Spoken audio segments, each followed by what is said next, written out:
Netflix TV நேயர்களுக்கு வணக்கம். பெருத்துளசி பணியில் பேசுகிறேன். இந்த வாரம் நம்ம சேனல் ஒளிபரப்பாக நிகழ்ச்சி மக்கள் தலைவா படத்தின் இசை வெளியீட்டு விழா கவிதாலயா சரவணன் கிரியேஷன்ஸ் சார்பில் இயக்குனர் ராம்தேவ் இயக்கத்தில் இயக்குனரும் நடிகருமான ரவிமரியா கதைய நாயகனாக முதன்மையான வேடத்தில் நடித்திருக்கும் மக்கள் தலைவர் திரைப்படத்தின் இசை வெளியீட்டு விழா சென்னையில் சிறப்பாக நடைபெற்றது. இயக்குனர் ராம்தேவ் இயக்கத்தில் உருவாகியுள்ள மக்கள் தலைவா திரைப்படத்தின் ரவிமரியா, அக்ஷரா, விஜய், ராதாரவி, பழகற்பையா, நாஞ்சில் சம்பத், இயக்குனர் பேரரசு, கஞ்சா கருப்பு, கவிதாலயா சரவணன், அக்னி எஸ் வருண் மற்றும் பலர் நடித்துள்ளனர். கார்த்திக் எஸ் நாயர் ஒளிப்பதிவு செய்திருக்கும் திரைப்படத்தில் துளசிராமன் இசையமைத்திருக்கிறார். காமெடி வித் பாலிடிக்ஸ் என்டர்டெய்னராக தயாராகியிருக்கும் இத்திரைப்படத்தை தயாரிப்பாளர் கவிதாலயா சரவணன் தயாரித்திருக்கிறார். இவருடன் S Venkatesan, R Chandrasekaran, T Ramkumar ஆகியோர் இணை தயாரிப்பாளராக உள்ளனர். அனைத்து பணிகளும் நிறைவடைந்து திரையரங்களில் வெளியிடுவதற்காக திட்டமிட்டப்பட்டு வரும் இப்படத்தின் இசை வெளியீட்டு விழா சென்னையில் நடைபெற்றது. இந்த விழாவில் படக்குழுவினருடன் இயக்குநர்கள் K. Bhagyaraj, R. K. Selvamani, R. V. Udhayakumar, Ezhil, Nandha Periyasamy, Brindha Sarathy, Liaquat Ali Khan, C. Ranganathan, ஏ.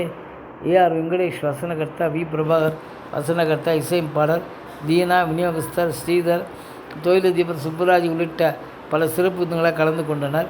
தயாரிப்பாளர் கவிதாலயா சரவணன் பேசும்போது, இந்த படத்தின் மூலம் முதலாக திரையுலகில் அடியெடுத்து வைத்திருக்கிறேன்.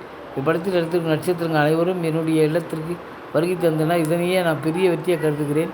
இந்த மேடைக்கு சிறப்பு விருந்தினர்களாக வருகை தந்திருக்கும் பலரையும் திரையில் தான் நான் பார்த்துக்கிறேன். அவர்களுடன் இணைந்து ஒன்றாக இந்த மேடை இருப்பது பெருமிதமாக இருக்கிறது என்றார். இயக்குனர் ராம்தேவ் பேசுகையில், வாழ்க்கையில் இந்த தருணத்தை பொக்கிஷமாகவும் சந்தோஷமாகவும் அனுபவிக்கிறேன். ஏனெனில் நான் பார்த்து மிரண்ட திரையுலக ஜாம்பவான்கள் அனைவரும் இந்த மேடையில் ஒன்றாக வந்துள்ளனர். இவர்கள் அனைவருக்கும் என் மனமார்ந்த நன்றி. மக்கள் தலைவா என்ற படத்தின் கதையை முதலாக இயக்குனர் சி. ரங்கநாதன் மூலமாக இயக்குனர் எஸ். ஏ. சந்திரசேகரிடம் சொன்னேன். இந்த படத்தின் கதை பாட்டிலுக்கு 10 ரூபாய் வாங்குவது பற்றியது. அவருடன் நீண்ட நேரம் கதையை பற்றி விவாதித்தேன். அதில் ஒரு கட்டத்தில் ஹீரோவிற்கு எதிரான அரசியலில் இரு துருவங்கள் ஒன்றிணைவு போன்று வரும். அப்போது இது எப்படி லாஜிக் படி சரியாக வரும் என கேட்டேன். அரசியல் இதெல்லாம் வரும் என்றார். அதனைத் தொடர்ந்து இந்த படத்துக்கு மக்கள் தலைவன் டைட்டிலையும் அவர்தான் தேர்வு செய்தார். அவருக்கு இந்த தருணத்தில் என் மனமார்ந்த நன்றி தெரிவித்துக் கொள்கிறேன் என்றார். இயக்குனர் ஆர். கே. செல்வமணி பேசும்போது, 1986ஆம் ஆண்டில் மணிவண்ணன் இயக்கத்தில் வெளியான தீர்த்தக்கரைகள் என்ற படத்துக்கு தயாரிப்பாளர் பழகற்பையா. அந்த படத்தில் நான் உதவி இயக்குனர். 40 ஆண்டுகளுக்கு பிறகு அவரை இந்த மேடையில் பார்க்கும் மகிழ்ச்சியாக இருக்கிறது. இந்த நிகழ்வுக்கு ஏராளமான திரையுலக பிரபலங்கள் வருகை தந்திருக்கிறார்கள் என்றால் அதற்கு ரவிமரியாவின் நட்பு தான் காரணம். ரவிமரியா சிறந்த நடிகர் மட்டுமல்ல, சிறந்த பண்பாளர், அனைவருக்கும் உதவி செய்யும் தாராள மனப்பான்மை கொண்டவர், சிறந்த படைப்பாளியும் கூட. இயக்குனர் சங்கத்தில் பொறுப்பில் போது உறுப்பினர்களுக்கு நலத்திட்ட உதவிகளை வழங்குவதற்கு கேட்டவுடன் எந்தவித தயக்கமும் இல்லாமல் லட்சக்கணக்கில் ரூபாய் கொடுத்தவர் இவர் என்றார். இசையமைப்பாளர் பாடலாசிரியர் துளசிராமன் பேசும்போது, இது என்னுடைய முதல் மேடை. 3 திரைப்படங்களுக்கு இசையமைத்திருக்கிறேன். ஜாதி, மதம், மொழி, இனம் இவைகளை விட பவர்ஃபுல் சினிமா. நிறைய முதல்வர்களை கொடுக்க இருக்கும் சினிமா சாதாரணமான கலை அல்ல, மனிதர்களின் கனவுகளை தாங்கும் ஒண்டர்ஃபுல் ஒண்டர் வேர்ல்டு. இதில் இன்று மக்கள் தலைவர் என்ற புதிய லைட் உருவாகி இருக்கிறது. இந்த லைட்டை கொடுத்த தயாரிப்பாளர் கவிதாலயா சரவணனுக்கு நன்றி என்றார். நடிகர் பழகற்பையா பேசும்போது, இயக்குனர் ராம்தேவ் நகைச்சுவையான படத்தை உருவாக்கியிருக்கிறார். படப்பிடிப்பு தளத்தில் 5 நாள் பணியை 3 நாளில் விரைவாக நிறைவு செய்யக்கூடிய ஆற்றல் படைத்தவர். இவருக்கு ஒளிப்பதிவாளர் இணையாக பணியாற்றினார். இயக்குனர் தான் இப்படத்தின் முதல் தயாரிப்பாளர். தொடங்கிய பிறகு இடையில் நின்று விட்டது. தயாரிப்பாளர் தேவைப்பட்டார். அப்போது அவருடைய சொந்த ஊரில் உள்ள தொழிலதிபர் கவிதாலயா சரவணனை பார்த்து பேசி மயக்கி அவருக்கு ஒரு கதாபாத்திரத்தை வழங்கி படத்தின் பணிகளை தொடங்கினார். அவருடைய வீட்டிலேயே படப்பிடிப்பு நடைபெற்று முழு படமும் அவருடைய வீட்டில் தயாரானது தான்.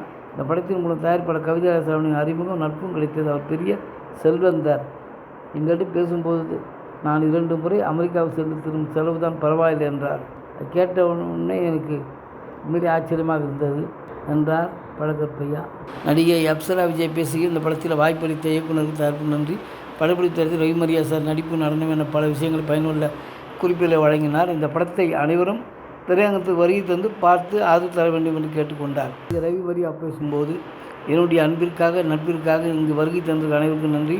வழக்கமாக நான் அனைத்து படங்களும் வில்லனாக நடித்தாலும், காமெடியாக நடித்தாலும், கேரக்டர் நடித்தாலும் நிறைய பேசுவேன். ஆனால் இந்த படத்தில் கதாநாயகி என்பதால் நிறைய பேசவில்லை. இருந்தாலும் இந்த படத்தை அனைவரும் திரையரங்கில் பார்த்து ரசித்து ஆதரவு தர வேண்டும் என கேட்டுக்கொள்கின்றார். நடிகர் கஞ்சகார் பேசும்போது, தயாரிப்பாளர் கவிதாலயா சரவணன் தேனியில் மன்னன், சினிமாக்காரர்களின் அண்ணன். அவருடைய வீட்டிற்கு விருந்தினர்களாக செல்பவர்களுக்கு உணவு உபசரிப்புடன் பெரிய அளவிலான திருப்பதி வெங்கடாஜலபதி புகைப்படத்தையும் பரிசாக தருவார்.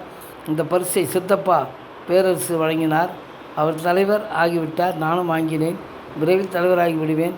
மக்கள் தலைவர் படத்தில் நானும் நடித்திருக்கிறேன், அதனால் நானும் தலைவனாகி விடுவேன் என்றார். இயக்குனர் கே. பாக்யராஜ் பேசும்போது, எந்த பூவின் வாசமும் காற்று எந்த திசையில் வீசுகிறோ அந்த திசையில் தான் பயணிக்கும். ஆனால் ஒரு பூவின் வாசம் மட்டும் காற்றுக்கு எதிர் திசையில் கூட வாசம் வீசும். அது என்னவென்றால் ஒரு மனிதனின் நற்பண்பு. இது ரவி மரியாவுக்கு பொருந்தும். இங்கு பேசிய அனைவரும் ரவி மரியாவின் உதவும் குணத்தை பெருந்தன்மையும் குறிப்பிட்டனர். இதை கேட்கும்போது சந்தோஷமாக இருந்தது. நான் விட அதிகமாக உரையாடியதில்லை. அவர் பார்ப்பவர் கரும்புடான போல் இருந்தாலும், அவருடைய பேச்சு முன்னாக இருந்தாலும், ஆனால் அவருடைய கேரக்டர் இவ்வளவு சிறப்பாக இருக்கிறதை பார்க்கும்போது உண்மையிலேயே மகிழ்ச்சியாக இருக்கிறது. இந்த படத்தில் அவர் முதலாக கதை நாயகன் நடித்திருக்கிறார். அதனால் இந்த நிகழ்ச்சி அவரே முன்னின்று ஒருங்கிணைத்து வருகிறார். ஏன்னா சில காட்சிகள் இயல்பாக இருந்தால் அதனை போராடி இடம்பெற செய்யக்கூடியவர் இவர். இந்த படத்தில் இயக்குனர் ராம்தேவ் அரசியல் சொல்லியிருக்கிறார். என்னுடைய அரசியல் எல்லாம் குடும்பங்களில் தான் இருக்கும். அதற்காக நான் என்னுடைய படங்களை இயக்கும்போது சென்சார் பற்றி கவலைப்படுவதில்லை. இந்த படத்தின் பணிகள் நிறுத்தப்பட்ட போது இதை தொடர்ந்து தயாரிக்க வேண்டும் என்று நினைத்து உதவி தலைவர் கவிதாசரவனை பாராட்டுகிறேன். இந்த படம் இந்த நேரத்தில் அரசியல் நையாண்டியுடன் வந்தால் எதிர்பார்ப்பு கூடுதலாக தான் இருக்கும். சிரித்துக்கொண்டே காமெடி சொல்லும்போது ரசிகர் ஏற்றுக்கொள்வார்கள் என்றார். நன்றி, வணக்கம். அடுத்த வாரம் வேறொரு திரைப்படத்தில் செய்தியோடு உங்கள் சந்திக்கிறேன்.